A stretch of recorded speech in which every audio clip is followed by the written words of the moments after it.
Et bonjour à tous, ravi de vous retrouver pour aujourd'hui. On attaque avec une semaine qui est complètement dans le rouge. Comme je vous l'avais dit le week-end dernier, on a fait la petite correction. On est venu chercher la zone de liquidité et de rechargement. On va voir ça dans un instant et ça commence maintenant.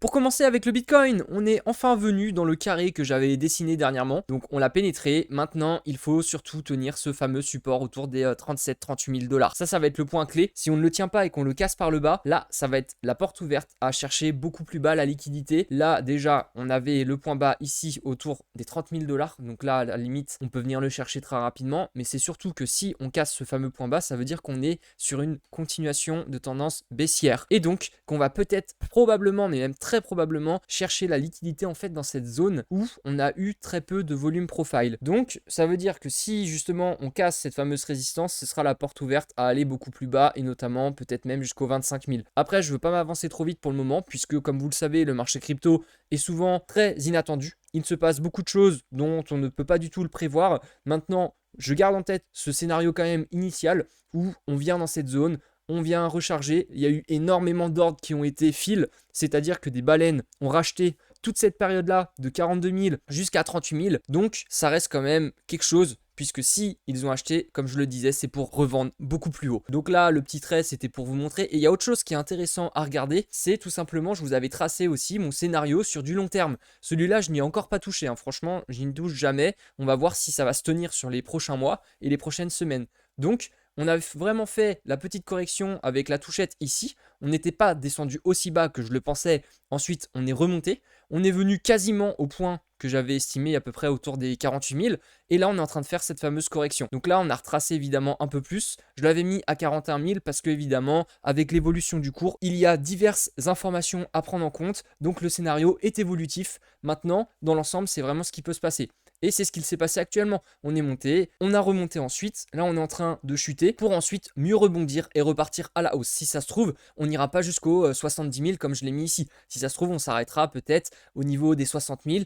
On va redescendre pour aller à 50 000 pour ensuite rebondir plus haut. Mais voilà, c'est ce qu'il faut garder en tête. C'est que ce scénario est quand même, je pense, très envisageable et très probable. Après, grosso modo, les points bas, les points hauts, là pour le moment, je ne pourrais pas le déterminer précisément. Ici, c'est en quelque sorte un coup de chance, hein. Je vais vous l'avouer, hein. Je ne vais pas du tout vous dire que je l'avais prévu et que c'est évidemment les points clés à tenir. Comme ici, on va absolument aller à 70 000, je suis honnête avec vous. On ne peut pas vraiment savoir jusqu'où vraiment le marché va s'arrêter ou va continuer. Mais ce qu'on peut savoir, en tout cas, c'est la tendance. Et là, cette tendance, pour le moment, je ne l'ai pas trop mal deviné. Donc, effectivement, là, on a eu un top temporaire, mais ce n'est pas le top final. Parce que je reste persuadé que là, sur du long terme, comme on a croisé bullish au MACD, en plus, le RSI est relativement faible. On reste vraiment super bas au RSI. Ça, c'est vraiment un bon signe. Après, je vous passerai également le H-Ribbon, puisque le H-Ribbon est en train de tranquillement, là, de croiser tranquillement. En tout cas, on va bientôt avoir sans doute une pastille bleue d'ici les prochaines semaines. Je pense qu'on pourrait avoir le H-Ribbon d'ici juin, début juillet. Je suis quand même obligé de vous passer du coup le H-Ribbon, ce qu'il en est actuellement. Donc là, on va bientôt croiser.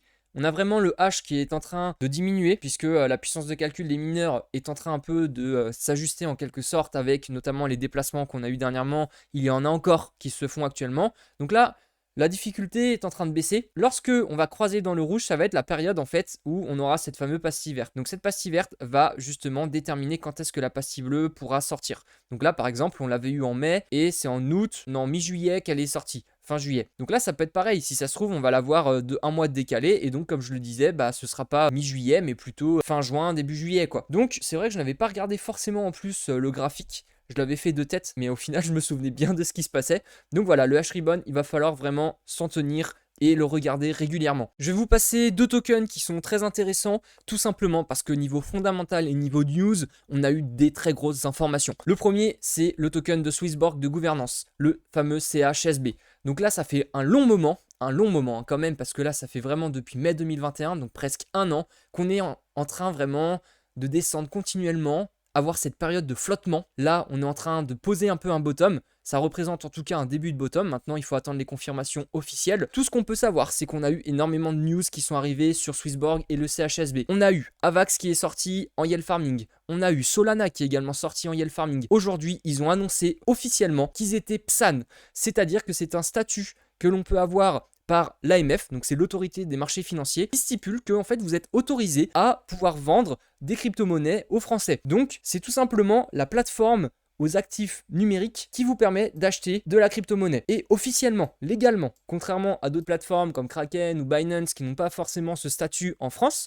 ce n'est pas pour autant que c'est illégal d'en acheter, mais c'est que là au moins, si vous en achetez, vous pouvez être sûr qu'il n'y aura pas de problème avec cette plateforme dans le sens où on ne viendra pas bloquer vos comptes, on ne viendra pas également vous dire pourquoi vous faites des virements sur cette plateforme là, elle n'est pas très légale, on n'aime pas trop la crypto, les banques souvent sont un peu frileuses. Donc voilà, Swissborg c'est vraiment la mesure à prendre si jamais vous débutez. Au passage, donc n'hésitez pas à prendre mon lien, si ce n'est pas le mien, utilisez-le en tout cas, vous gagnerez un petit ticket grattant de 1 à 100 euros il me semble, pour 50 euros de dépôt. Donc n'hésitez pas, franchement, c'est un petit ticket que vous pouvez gagner. J'ai des copains, ils ont gagné 80 euros, voilà, vous serez contents. Et c'est en CHSB, bien sûr. Et là, on peut voir tout simplement que le CHSB est en train de se temporiser. Et si jamais il se reprend et que la plateforme continue de grossir, ça fera un peu comme le BNB de Binance. Donc le BNB a énormément pris en valeur l'année dernière. Donc celui-là, peut-être que le CHSB, il va continuer également de monter. Là, on a quand même bien temporisé, on est en pleine zone de rechargement. Un DCA peut être appliqué, je le dis encore une fois. À vous de faire vos choix et de vous renseigner un peu plus sur la plateforme. Moi, je reste convaincu. Et le dernier, c'est tout simplement NIR Protocol. Vous en avez sans doute entendu parler dernièrement. Eh bien, je vais vous le repasser. NIR Protocol a bien performé sur les dernières semaines. On a fait une petite bougie ici d'incertitude. C'est pas forcément un doji, mais ça montre quand même un signe de top pour le moment, mais c'est que permanent. Ensuite, cette semaine, on s'est quand même bien repris. On est encore sur cette droite de tendance haussière que j'ai tracée ici. On a un MACD qui a croisé en weekly, donc bullish. Ça veut dire que là, pour le moment, on est quand même sur une tendance haussière. En plus de ça, niveau fondamental, on est très très bon. Ils ont fait plein d'annonces. Ils ont réussi à lever je ne sais plus combien de millions de dollars, mais en tout cas, c'est un projet qui n'est pas mort et qui va continuer à se développer. Et en plus de ça, il y aurait des rumeurs comme quoi on va avoir un stablecoin sur le NIR Protocol à hauteur de 20% annuel en rendement sur ce stablecoin. Il s'appellerait le USN ou quelque chose comme ça. Donc je vous annonce l'information. Voilà, pour ceux qui ne l'ont pas vu, ce n'est que des rumeurs, mais souvent les rumeurs aboutissent sur des choses réelles. Notamment côté crypto, certaines rumeurs sont souvent posées et fondées. Là, on verra dans les prochaines semaines. Mais moi j'y crois fortement puisque avec l'UST par exemple qui est sorti sur Terra Luna, ça m'étonnerait pas que NIR sorte également son protocole pour un stablecoin. Donc clairement NIR a beaucoup de choses devant lui, il y a énormément encore de développement à faire, donc c'est un projet qui n'est pas mort, qui va continuer de se développer. Appliquer un DCA sur ce type de projet actuellement n'est peut-être pas forcément le meilleur moment puisqu'on a quand même bien performé. Il faudrait attendre un petit peu pour rentrer dans la zone de rechargement. En tout cas, ce qui est très drôle, c'est que si on trace un retracement de Fibonacci, ou en tout cas une extension du retracement de Fibonacci, on a atteint les 2,61,8 vraiment à la perfection et plus d'une fois. Donc on l'a fait là, on l'a refait encore dernièrement.